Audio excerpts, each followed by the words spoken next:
Assalamualaikum warahmatullahi wabarakatuh. Kami dari kelompok 2 mata kuliah perilaku organisasi yang beranggota saya sendiri Ilvi Nurfadilah NPM 2001020060,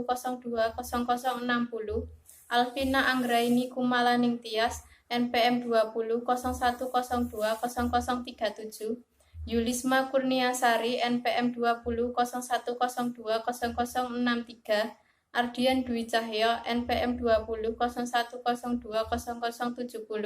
akan mempresentasikan hasil diskusi kami yang berjudul Dasar-dasar perilaku individu dalam organisasi. Perilaku organisasi. Perilaku organisasi adalah suatu disiplin ilmu yang mempelajari tentang perilaku tingkat individu dan tingkat kelompok dalam suatu organisasi dan dampaknya terhadap kinerja.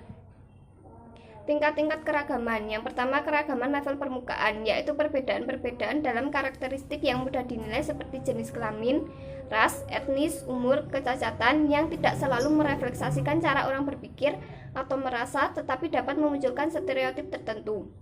Yang kedua, keragaman level dalam, yaitu perbedaan-perbedaan dalam nilai-nilai, kepribadian, dan preferensi kerja yang menjadi lebih penting secara progresif dalam menentukan kesamaan seiring semakin mengenal orang lain dengan baik.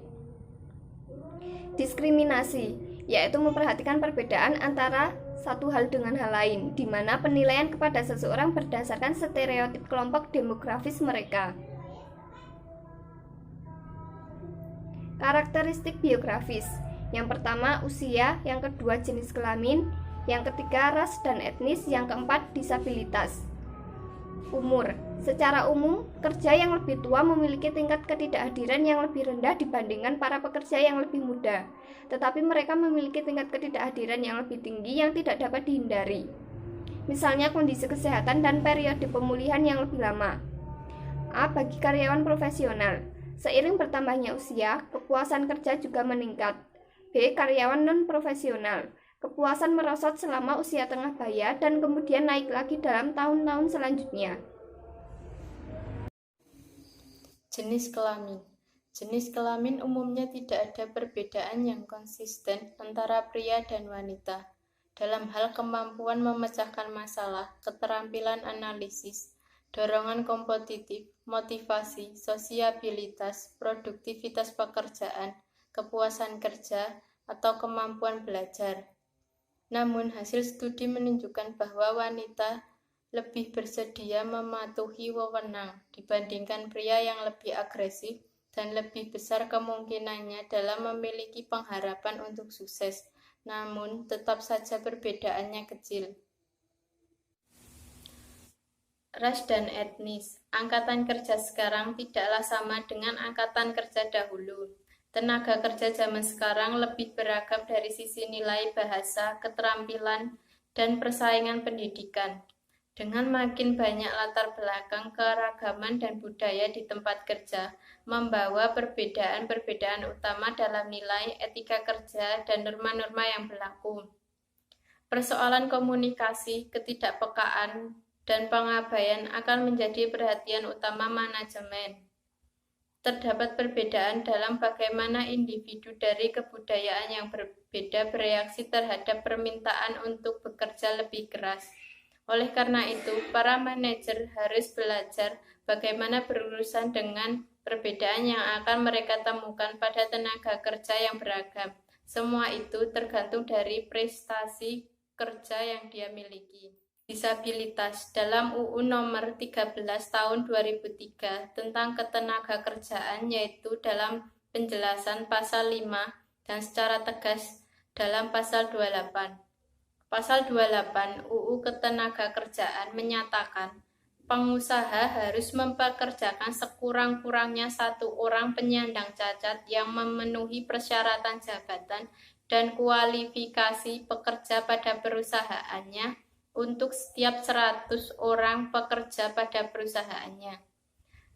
Individu penyandang cacat terus mengalami diskriminasi. Mereka kadang-kadang diberikan perlakuan preferensial di tempat kerja. Ketika status penyandang cacat secara acak dimanipulasi di antara hipotetikal Individu penyandang cacat dinilai memiliki kualitas kepribadian superior seperti dependabilitas dan potensi. Karakteristik biografis lainnya yaitu masa kerja, agama, orientasi seksual, dan identitas kelamin, serta identitas budaya.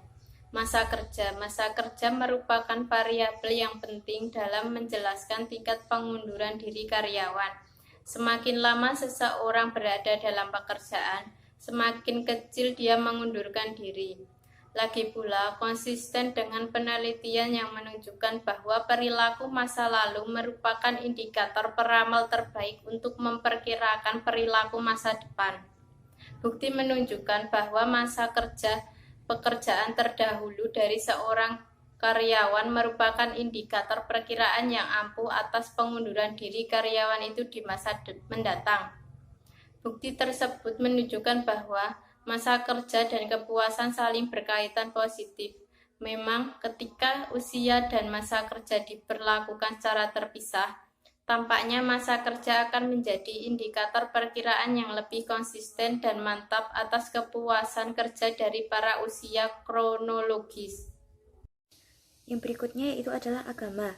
Tidak hanya orang-orang religius dan non-religius yang mempertanyakan sistem kepercayaan satu sama lain. Seringkali orang-orang dengan kepercayaan yang berbeda pun berkonflik. Kepercayaan dapat menjadi suatu isu pekerjaan saat kepercayaan agama melarang atau mendorong perilaku tertentu. Berdasarkan kepercayaan agamanya, beberapa ahli farmasi menolak untuk memberikan RU 486 tentang pil aborsi atau morning after. Banyak umat Kristen yang tidak meyakini bahwa mereka harus bekerja di hari Minggu, dan banyak umat Yahudi konservatif mempercayai bahwa mereka memiliki kewajiban untuk menunjukkan kepercayaan di tempat kerja, dan juga mereka yang tidak memiliki kepercayaan lain mungkin merasa keberatan. Yang berikutnya yaitu adalah orientasi seksual dan identitas gender. Orientasi seks dan transgender sementara ini banyak telah mengalami perubahan. Penerimaan penuh atas akomodasi untuk pekerja gay, lesbian, biseksual, dan transgender tetap menjadi hal yang telah berlangsung. Selanjutnya yaitu adalah identitas budaya. Orang-orang sering mendefinisikan dirinya dari sisi ras dan etnis. Banyak membawa sebuah identitas budaya yang kuat juga, serta hubungan dengan budaya atau nenek moyang keluarga di masa muda yang bertahan sepanjang waktu. Tidak peduli di mana individu itu berada di dalam dunia, orang-orang memilih identitas budayanya dan mereka memilih seberapa dekat mereka dengan mengobservasi norma-norma budaya tersebut. Norma-norma budaya mempengaruhi tempat kerja, kadang-kadang menimbulkan perpecahan. Selanjutnya itu adalah kemampuan. Yang pertama adalah kemampuan intelektual. Kemampuan intelektual adalah kemampuan yang dibutuhkan untuk melakukan aktivitas mental berpikir, penalaran, dan pemecahan masalah.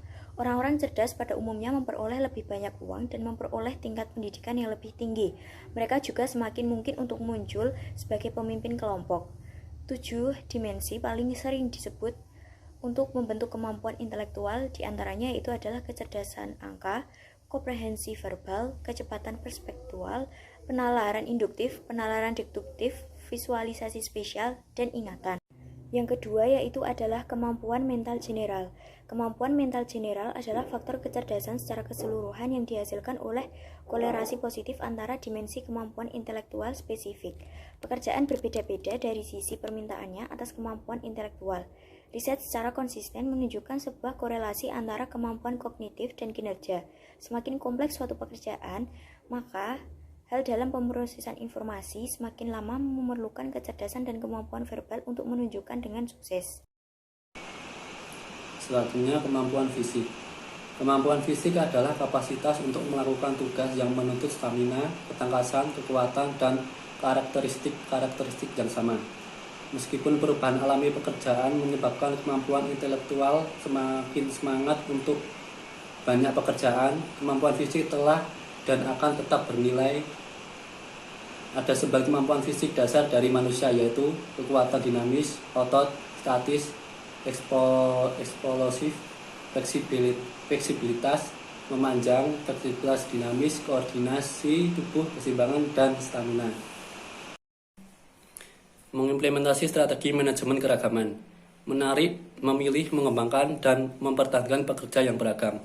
Satu metode meningkatkan keragaman tenaga kerja adalah menargetkan pesan rekrutmen yang spesifik pada kelompok demografis yang kurang diwakili dalam tenaga kerja. Riset telah menunjukkan bahwa wanita dan kelompok minoritas memiliki minat yang lebih pada pemberi kerja yang memberikan peluang untuk menonjolkan komitmen akan keragaman dalam materi rekrutmen mereka.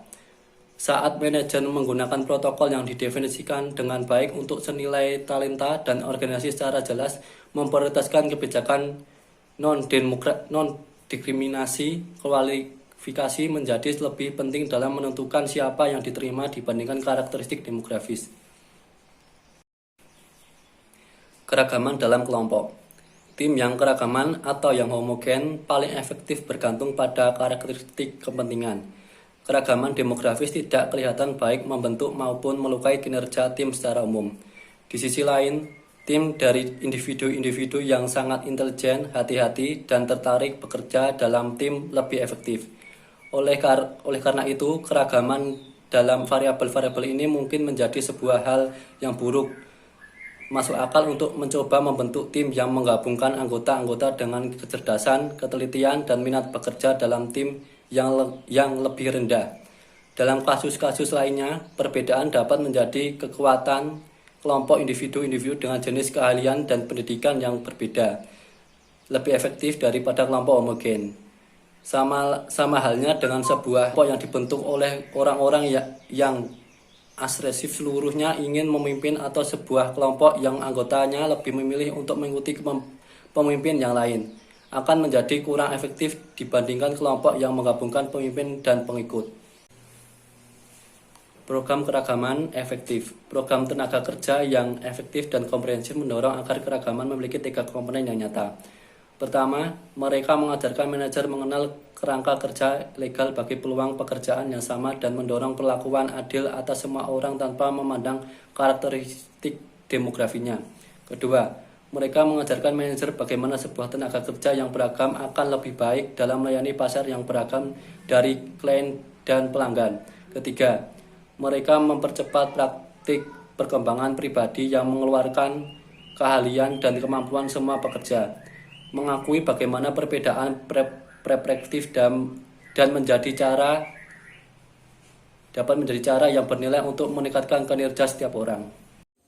Sekian dari kelompok kami. Apabila ada kurang lebihnya, kami mohon maaf. Wassalamualaikum warahmatullahi wabarakatuh.